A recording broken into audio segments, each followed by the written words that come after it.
ಆತ್ಮೀಯ H16 news ಅರ್ಥಾತ್ ಸೀತಾರಾಮ್ ನ್ಯೂಸದ ವೀಕ್ಷಕರೇ, ನಾನು ನಿಮ್ಮವ ಎಂ ಆಯುಧ ಮಲ್ಲಪ್ಪ ಜೊತೆ ಅವರು. ತಾವು ಈಗ ಸುದ್ದಿಗಳ ಲೋಕಕ್ಕೆ ಎಂಟ್ರಿ ಹೊಡಿತಾ ಇದ್ದೀರಿ. ಈ ಸುದ್ದಿಗಳನ್ನು ಪ್ರತಿಯೊಂದು ನೋಡೋ ಜೊತೆಗೆ ನಿಮ್ಮ ಅಭಿಪ್ರಾಯಗಳನ್ನು ಹಂಚ್ತಾ ಇರಿ. ಯಾಕಂದರೆ ಈ ಸುದ್ದಿಗಳು ನಿಮಗಾಗಿ, ನಿಮ್ಮ ಬದುಕಿಗಾಗಿ, ನಿಮ್ಮ ವೈಚಾರಿಕೆಗಾಗಿ, ನಿಮ್ಮ ತಿಳುವಳಿಕೆಗಾಗಿ ಅನ್ನೋದು ನಿಮಗೂ ಗೊತ್ತು. ಜೊತೆಗೆ ನಮಗೂ ನಿಮ್ಮೊಂದಿಗೆ ಇದೊಂದು ಮಾತಾಡುವಂಥ ಜೊತೆಗೆ ಸುದ್ದಿಗಳನ್ನು ಬಿಡುವಂಥ ಕೆಲಸ. ಈ ಕೆಲಸದಲ್ಲಿ ನಾವು ನಿಮ್ಮೊಂದಿಗಿದ್ದೀವಿ ಅಂತ ಹೇಳ್ತಾ ನೋಡ್ತಾ ಇರಿ ಸುದ್ದಿಗಳನ್ನು. ಸರ್ಕಾರದ ಖಜಾನೆಯಿಂದ ಕೊಡಬೇಕಾಗಿತ್ತು, ಸಾಮಾನ್ಯರು ಯಾಕೆ ಬರೀ ಆಗ್ತಾರೆ? ಜಗದೀಶ್ ಶೆಟ್ಟರ್ ರಾಜ್ಯದ ಗುತ್ತಿಗೆದಾರರ ಹಣವನ್ನ ಬಿಲ್ ಬಾಕಿ ಇದೆ, ಯಾವುದರ ಸಲುವಾಗಿ ಬಿಲ್ ಬಾಕಿ ಇದೆ, ಅದರ ಮೂಲ ಕಾರಣ ನೀವೆಲ್ಲ ಕೇಳಬೇಕಾಗುತ್ತೆ, ತಿಳ್ಕೊಳ್ಬೇಕಾಗುತ್ತೆ.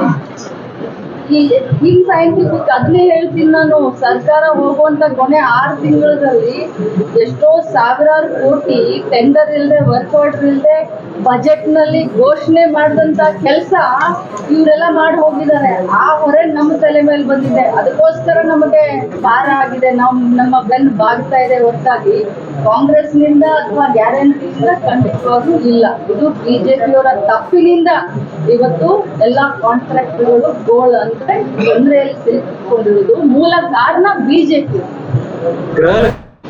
20 ಗುಂಟೆ ಜಾಗವನ್ನ ಪರಭಾರೆ ಮಾಡಿದ್ರು ಅಂತ ಹೇಳಿ ಗೋಕಾಕದಲ್ಲಿ DC ಅವ್ರಕ್ಕೆ ಆಕ್ಷನ್ ತಗೋಬೇಕು. ಲೀಗಲ್ ಸ್ಟೆಪ್ ಮಾಡ್ತಾರೆ ನೋಡೋಣ. ನಾವು ಚರ್ಚೆ ಮಾಡಿದ್ದೀವಿ. ಈ ರೀತಿ ಗೆಜೆಟೆಡ್ ಆಫೀಸರ್ ಇನ್ವಾಲ್ವ್ ಆಗ್ತಾ ಇದ್ರೆ ಅದಕ್ಕೆ ಕಾನೂನಲ್ಲಿ ಏನು ನಮಗೆ ಕ್ರಮ ಕೈಗೊಳ್ಳಕ್ಕೆ ಅವಕಾಶ ಇದೆ, ಅದನ್ನ DC ಅವ್ರು ಮಾಡ್ತಾರೆ. ಸರಿ, ಮಳೆಗಾಲಕ್ಕೆ ಮುನ್ನ ಎಲ್ಲ ಬೆಳಗಾವಿ ಮಹಾನಗರದ ಚರಂಡಿಗಳನ್ನು ಸ್ವಚ್ಛ ಮಾಡ್ತಾ ಇದ್ವಿ. ಮೊದಲಿಂದ ಪದ್ಧತಿ ಇದೆ. ಈಗ 2 ವರ್ಷ ಆಯ್ತು ಮಾಡ್ತಾನೆ ಇಲ್ಲ. ಹೀಗಾಗಿ ಮಳೆ ನೀರೆಲ್ಲ ರೋಡ್ ಮೇಲೆ ಬರ್ತಾ ಇದೆ, ಜನರಿಗೆ ಸಮಸ್ಯೆ ಮಾಡ್ಲಿಕ್ಕೆ ಕೇಳೋಣ. ಅವರು ಹೊಸ ಕಮಿಷನರ್ ಹೇಳೋಣ, ಆ ರೀತಿ ನೀವು ಕಂಟಿನ್ಯೂ ಮಾಡಿ ಹಳೆ ಪದ್ಧತಿ ಅಂತ ಹೇಳೋದು. ಸರ್, ಬೆಳಗಾವಿ ನಗರದಲ್ಲಿ ಎಲ್ಲಿ ಬೇಕಾದಲ್ಲಿ ರೋಡ್ ಅಲ್ಲಿ ಕಸ ಬೀಳ್ತಾ ಇದೆ. ಅಧಿಕಾರಿಗಳ ಗಮನಕ್ಕೆ ಬಂದ್ರು ಕೂಡ ಎಲ್ಲೂ ಕೂಡ ಸರಿಯಾಗಿ ಅದನ್ನ ವಿಲೇವಾರಿ ಮಾಡ್ತಾ ಇಲ್ಲ ಸರ್. ಹೇಳಿದ ಕರೆಕ್ಟ್. ಅದರಲ್ಲಿ ಪ್ರಶ್ನೆ ಅಲ್ಲ, ಯಾಕಂದ್ರೆ ಎಲ್ಲಿ ರಸ್ತೆಯಲ್ಲಿ ಎಲ್ಲ ಕಡೆ ಇದೆ, ಆದ್ರೆ ಸಫಿಶಿಯಂಟ್ ಆಗಿ ನಮ್ಮ ಮ್ಯಾನ್ ಪವರ್ ಇದೆ. ಟೆಂಡರ್ ಮಾಡಿದ್ದಾರೆ, ಅವ್ರು ಮಾಡಬೇಕು. ಅವ್ರ ಬಗ್ಗೆ ಕಮಿಷನರ್ ಅವ್ರ ಡ್ಯೂಟಿ ಅದು. ಹೊಸ ಕಮಿಷನರ್ ಬಂದ ಮೇಲೆ ಸ್ವಲ್ಪ ಈ ತರ ಆಗ್ತಾ ಇದೆ. ಅವ್ರ ಗಮನಕ್ಕೆ ತರ್ತೀವಿ. ಇದು ಚರಂಡಿ ಪ್ಲಸ್ ಕಸ ವಿಲೇವಾರಿ ಬಗ್ಗೆ ಅವ್ರ ಸ್ಟ್ರಿಕ್ಟ್ ಆಗಿ ಆಕ್ಷನ್ ತಗೊಳಕ್ ಕೇಳ್ತೀವಿ. ಈ ಹಿಂದಿದ್ದವರು ಬ್ಯಾನರ್ ಹಚ್ಚಿದ್ರು ಸರ್, ಎಲ್ಲಿ ಕಸ ಹೋಗಿದ್ರಲ್ಲ ಈ ಕಸ ಹಾಕ್ಬೇಡಿ ಅಂತ ಹೇಳಿ. ಈಗ ಬ್ಯಾನರ್ ಕಿತ್ತು ಹೋಗಿದಾವೆ ಮತ್ತು ಅಲ್ಲಿ ಕಸ ಹೋಗಿದಾಗ್ತಾ ಇದೆ. ಅದನ್ನು ಸರಿಪಡಿಸಿಲ್ಲ. ಅವ್ರು ಮುಂದುವರ್ಸ್ಲಿಕ್ಕೆ ಕೇಳೋಣ. ಹಳೆ ಏನ್ ಅಭಿಯಾನ ಇತ್ತಲ್ಲ, ಮುಂದುವರ್ಸಕ್ ಕೇಳೋಣ. ಗಡ್ಕರಿ ಅವರು ಏಪ್ರಿಲ್ ಅಧಿಕೃತ ಅವಾರ್ಡ್ ಮೇರೆಗೆ ಹೋಗ್ತದೆ. ಏನೋ ಮುಂಚೆ ಮರೆ ಏನಿಲ್ಲ. ಸತೀಶ್ ಜಾರಕಿಹೊಳಿ ಅವರು ಅವರಿಗೆ ದೂರ ಏನಾದ್ರೂ ಪ್ಲಾನಿಂಗ್ ಇದೆ ಅಂತ ಹೇಳ್ತಾರೆ. ಏನ್ ಪ್ಲಾನಿಂಗ್ ಇಲ್ಲ. ನಮ್ ಜಿಲ್ಲೆಗೆ ಕಾರ್ಖಾನೆ ಕೊಡಕ್ ಹೋಗಿದ್ವಿ, ಅದೇ ದೂರ ದೃಷ್ಟಿ. ನಮ್ ಜಿಲ್ಲೆಗೆ ಒಂದು ಕಾರ್ಖಾನೆ ಕೊಡಿ, 1000 ಜನಕ್ಕೆ ಉದ್ಯೋಗ ಬರ್ತಾನೆ ಉದ್ದೇಶ ಬೇಕಾಗಿದ್ದು ಹೊರತ. ಪಾಪ ಪ್ರಹ್ಲಾದ್ ಜೋಶಿ ಅವ್ರು ತೋರಿಸಿಲ್ಲ, ನೀವು ಸೋಮಣ್ಣ ಅವ್ರು ತೋರಿಸಿಲ್ಲ, ಗಡ್ಕರಿ ಅವ್ರಿಗಂತ ಅವ್ರನ್ನೂ ತೋರಿಸಿಲ್ಲ. ಒಬ್ಬರು ಎಲ್ಲಾರು ಭೇಟಿ ಇದ್ದೀರಿ. ಎಲ್ಲ ನಮ್ಮ ರಾಜ್ಯಕ್ಕೆ, ಜಿಲ್ಲೆಗೆ ಸಂಬಂಧಪಟ್ಟಂತ ಡೆವಲಪ್ಮೆಂಟ್ ವರ್ಕ್ ಅಷ್ಟೇ. ಇನ್ ಫೈಟಿಂಗ್ ನಡೀತಾ ಇಲ್ಲ ಕಾಂಗ್ರೆಸ್ ನಲ್ಲಿ. ಇನ್ ಫೈಟಿಂಗ್ ದಿಂದ ಕಾಂಗ್ರೆಸ್ ಪಾರ್ಟಿ ಮತ್ತು ಕಾಂಗ್ರೆಸ್ ಸರ್ಕಾರ ಕುಸಿದೋಗ್ತದೆ. ಡೆಫಿನೆಟ್ಲಿ ಪ್ರಾಕ್ಸಿ ವಾರ್ ನಡೀತಾ ಇದೆ. CM ಅವರು ತಾವು ನೇರವಾಗಿ ಮಾತಾಡ್ತಾ ಇಲ್ಲ. ಅವರು 5 ವರ್ಷ ಅಧಿಕಾರದಲ್ಲಿ ಮುಂದುವರಿಬೇಕಂತ ಒಂದು ತಂತ್ರ.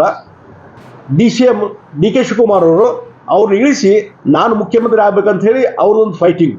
ಇದು ತಮ್ಮ ಶಾಸಕರು, ತಮ್ಮ ಮಂತ್ರಿಗಳ ಮುಖಾಂತರ, ಅವ್ರ ಮುಖಾಂತರ ಹೇಳಿಕೆಗಳನ್ನು ಕೊಡುವ ಮುಖಾಂತರ ಒಂದು ಪ್ರಾಕ್ಸಿ ವಾರ್ ನಡೀತಾ ಇದೆ. ಇದರದ್ದು ರಿಸಲ್ಟ್ ಏನಂದ್ರೆ, ಇನ್ ಫೈಟಿಂಗ್ನಿಂದ ಗೌರ್ಮೆಂಟ್ ಕೊಲ್ಯಾಪ್ಸ್ ಆಗ್ತದೆ. Any time this government may go. ಆ ರೀತಿ ಪರಿಸ್ಥಿತಿ ನಿರ್ಮಾಣ ಆಗಿದೆ. ಈಗ ದಿಲ್ಲಿಗೆ ಸಿದ್ದರಾಮಯ್ಯವರು ಹೋಗ್ತಾ ಇದ್ದಾರೆ, DCM ಹೋಗ್ತಾ ಇದ್ದಾರೆ, ಮಂತ್ರಿಗಳು ಹೋಗ್ತಾ ಇದ್ದಾರೆ. ಇದು ದಿನನಿತ್ಯ ಸುದ್ದಿ ಆಗ್ತಾ ಇದೆ. ಆ ಹಿನ್ನೆಲೆಯಲ್ಲಿ ಈ ಸರ್ಕಾರ ಒಂದು ಅಂತಿಮ ಕ್ಷಣಕ್ಕೆ ಬಂದಿದೆ ಅಂತ ನಾ ಹೇಳ್ತೀನಿ. ಆದ್ಮೇಲೆ ಎಲ್ಲ ಸುದ್ದಿಗಳನ್ನು ನೋಡಿದ್ರಲ್ಲ, ಏನು ಅನಿಸ್ತು ನಿಮಗೆ? ಇದರಲ್ಲೇ ನಿಮ್ಗೆ ಲೈಕ್ ಆಗಿರ್ಬೋದು, ಡಿಸ್ಲೈಕು ಆಗಿರ್ಬೋದು, ಕಾಮೆಂಟ್ ಬೇಡಪ್ಪ ಅಂತೂ ಅನಿಸಿರ್ಬೋದು, ಕಾಮೆಂಟ್ ಮಾಡಬೇಕಪ್ಪ ಅನಿಸಿರ್ಬೋದು, ಶೇರ್ ಮಾಡಬಾರ್ದಪ್ಪ ಅನಿಸಿರ್ಬೋದು, ಅದು ಮಾಡಬೇಕು ಅನಿಸಿರ್ಬೋದು. ಏನಾದರೂ ಆಗಲಿ ಶೇರ್ ಮಾಡ್ತಾಯಿರಿ, ಈ ನ್ಯೂಸ್ಗಳನ್ನ ಹಂಚ್ತಾ ಇರಿ, ಜೊತೆಗೆ ಇದಕ್ಕೆ ಸಬ್ಸ್ಕ್ರೈಬ್ ಆಗ್ತಾಯಿರಿ ಅಂತ ಹೇಳ್ತಾ H16 ನ್ಯೂಸ್ ಅರ್ಥಾತ್ ಸೀತಾರಾಮ್, ಇದು ಸತ್ಯದ ಕೈಗೆ ನಡಿ. ವಂದನೆಗಳು.